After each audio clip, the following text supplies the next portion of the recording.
আমি চলে এসেছি ডাল নিয়ে। এটা হচ্ছে মটরের ডাল। আজকে আমি করব মটরের ডাল সবজি দিয়ে। ওর ভেতরে দেব লাউ, সজনে ডাঁটা আর উচ্ছে, এই তিনটে দিয়ে আমি আজকে মটর ডাল তৈরি ভালো করে ধুয়ে, কারণ ডালে অনেক কেমিক্যাল থাকে, এই জন্য ডালটাকে ভালো করে ধুয়ে এবার প্রেশার কুকারে দুটো সিটি মেরে নেব।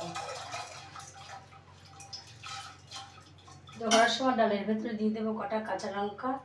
আর মটর ডাল কড়াইতে সিদ্ধ হতে চায় না, এই জন্য মটর ডালটাকে প্রেশার করে সিটি মেরে করলেই ভালো হয়।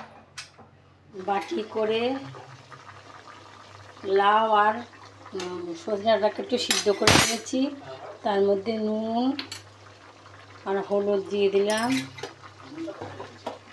লাউটা সিদ্ধ হয়ে গেছে, সিদ্ধ লাউটা আর সজনে ডাঁটাটা এবার ডালের ভেতরে ঢেলে দেবো। এবার ভালো করে ফুটিয়ে নেব। গরম হয়ে গেছে, এবারে উচ্ছেটাকে ভেজে নেব।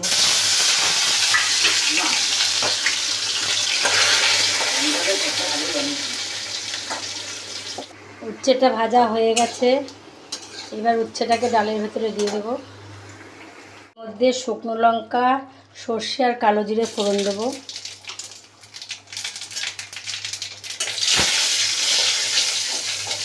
পুড়ে গেছে, এবার ডালের ভেতর ঢেলে দেবো।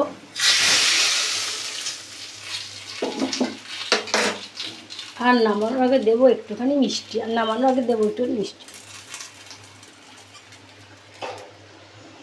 লাউ, উচ্ছে আর সজনে ডাঁটাতে তেঁতুর ডাল রেডি। নামানোর আগে একটুখানি আদা বাটা দিয়ে দেবো। কাঁচা আদাটা দিলে সুন্দর গন্ধ ছাড়ে।